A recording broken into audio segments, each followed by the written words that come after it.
मैं कन्विंस करना चाहता हूँ कि देखो यार ऐसा नहीं है। देखो कई बार डांट इसलिए भी देते हैं कि थोड़ा फन हो जाता है, थोड़ा मजा हो जाता है, फनी वे में डांट देते हैं, लेकिन हर चीज को कोई भी मास्टर हो दोबारा जरूर समझाता है यार तुम्हें। और ऐसा बिल्कुल नहीं है कि तुम्हारे बस का नहीं है, तुम्हारे ही बस का है और तुम कर सकते हो, सब कुछ कर सकते हो।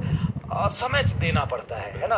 कितनी भी कठिनाइयां आ रही हो हमेशा चलते रहो, बस चलते रहोगे तुम कहीं ना कहीं आगे ही जाओगे। बिल्कुल, सही बिल्कुल। डायरेक्शन में चलते रहो। आप वैसे भी मैक्सिमम सिलेक्शन वाले बैच में पढ़ रहे हो, हाँ, काफी लोगों का सिलेक्शन होगा अगले साल। और हाँ, मैक्सिमम सिलेक्शन वाले बैच में पढ़ रहे हो और मेहनत भी कर रहे हो, ऐसा नहीं कि मेहनत नहीं कर रहे हो, बस उसमें यकीन बैच है, यकीन बैच का ये वीडियो में डाल रहा हूँ, ठीक है।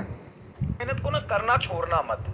कई बार ना मेहनत का जब कर्व होता है ना, हमने बनाया था, देखो यार वो जीरो स्लोप का होता है बहुत लंबे समय तक। आपको आपके एक्सपेक्टेशन से रिजल्ट आपका हमेशा नीचे रहेगा जब तक एक क्रिटिकल टाइम और क्रिटिकल वैल्यू तक आप लगातार मेहनत नहीं करते रहते हो, उसके बाद ही आपका एक्सपोनेंशियल ग्रोथ। तो लगातार पढ़ते रहना पेशेंस के साथ जरूरी होता है। आपको रिजल्ट 2-4 महीने में बिल्कुल नहीं दिखेगा। नहीं आपके नंबर अगर 200 आ रहा है ना और तो 2 महीने तक लगातार पढ़ेगा तो 200 ही आएंगे।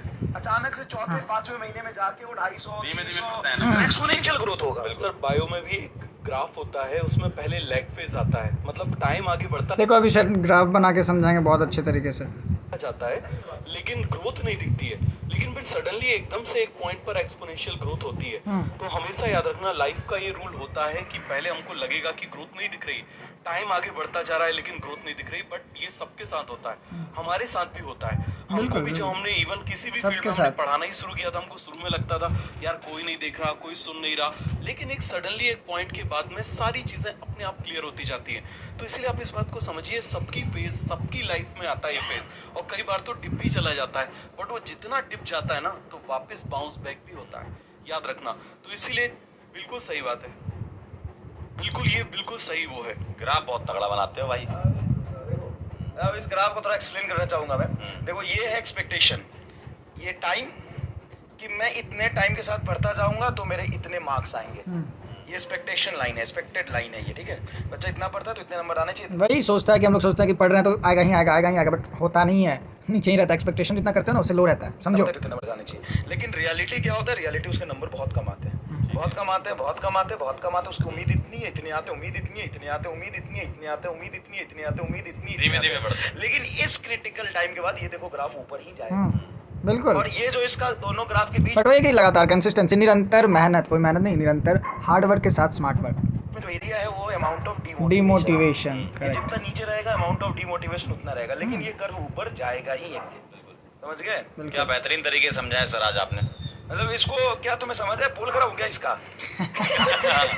देखो ये एक्सपेक्टेड लाइन है, ये तुम्हारी उम्मीद है और ये रियलिटी है। रियलिटी हमेशा उम्मीद से नीचे ही रहता है एक क्रिटिकल टाइम तक, लेकिन लगातार मेहनत करोगे ना बहुत प्रैक्टिकल। 50% बच्चा यहीं छोड़ देता है, 70% बच्चा यहाँ छोड़ देता है, 80% बच्चा यहाँ छोड़ देता है, 90% यहाँ तक छोड़ देता है, 10% के ऊपर जो 10% बच्चे वहाँ छोड़ते नहीं ना वही सेलेक्ट होते हैं, और सीट्स भी उतना ही है। सीधी सी बात बचता है आखिरी तक। आपको ऐसा लगता होगा कि बहुत सारे बच्चे बैठते हैं नीट में, लेकिन एक्चुअल अगर देखा जाए हाँ ये भी है। जैसे अच्छा हम मोटिवेशन करने के लिए कहते हैं कि देख 22 लाख बच्चा बैठा है सबसे आगे निकलना, 22 लाख बच्चा बैठा है सबसे आगे निकलना है, लेकिन रियलिटी उसमें कि 4 लाख बच्चा है, 4 लाख बच्चा सीरियस एस्पिरेंट है जो सच में तुम्हारी तरह मेहनत कर रहा है। तो तुम्हारा फाइट भाई 4 लाख से है, ऐसा नहीं है कि बिल्कुल कंपटीशन नहीं, 4 लाख से तुम्हारा सीरियस फाइट तो है यार। बस ये है कि तुम उन 22 में मत आ जाना, आप दुनिया का कोई भी पढ़ ही नहीं रहे हो, पंकज सर तो सेवज, तुम उस 22 में काउंट हो जाओ। आप दुनिया का कोई भी एग्जाम दे दो, हमेशा कंपटीशन 1 से 2% लोगों के बीच में। हाँ ये तो सच बोल रहे हो सर आप। बाकी सब जो होते हैं ना वो भीड़ होते हैं, वो इस तरह से होते हैं। आप भी देखो ना, आपने 12th के साथ हो सकता है एग्जाम दिया हो, आप अभी ड्रॉप बैच में मान लीजिए बैठे हो, तो आपने भी 12th के साथ दिया होगा, चलो दे देते हैं, देख लेंगे क्या होता है। हाँ होता ही है, सारे बच्चे बिल्कुल होता है। ज्यादा उसका पैनिक नहीं होना। इतनी मेहनत कर देना, दुनिया से इतनी मेहनत कर देना, इतनी मेहनत कर देना कि एक्सट्रीम, मतलब तुम्हें खुद भी यकीन न हो कि साला मैं इतना पढ़ सकता हूँ क्या। ये बात आज तक जितनी मेहनत नहीं करी होगी ना उतना करना पड़ेगा। और देख दुनिया से जीतने के लिए से पहले, दुनिया से जीतने से पहले तुम्हें खुद से जीतना पड़ेगा। अपनी लड़ाई से तो तुम्हें लड़नी पड़ेगी ना, खुद से लड़नी पड़ेगी, खुद के डिस्ट्रैक्शन, खुद की निगेटिविटी, इन चीजों से जब तुम आगे बढ़ोगे तब तुम कंपटीशन में दूसरों से लड़ पाओगे। तो इन सबसे आगे बढ़ो। थैंक यू सो मच, ज्यादा समय नहीं लेंगे, पढ़ाई करते रहिए। धन्यवाद आपका। चलिए okay bye. Okay bye. Okay good चलिए अभी पढ़ाई कीजिए, मैं भी आपका ज़्यादा समय नहीं लूँगा और आई होप कि तुम्हें समझ में आया होगा। लगातार मेहनत करते रहो, गिव अप नहीं करना है।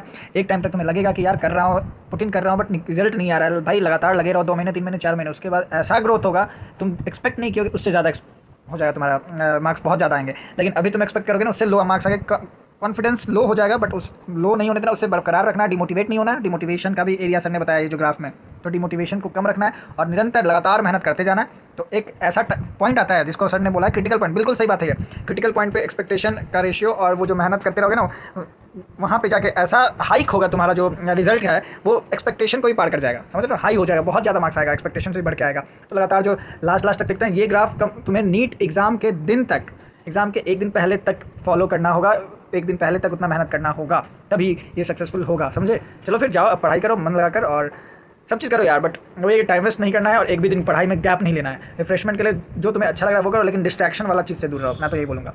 ठीक है, फिर मिलते हैं नेक्स्ट वीडियो में किसी नए स्ट्रैटेजी, मोटिवेशन या फिर इन्फॉर्मेशन के साथ। तब तक के लिए बहुत अच्छे पढ़ो, ऑल द वेरी बेस्ट।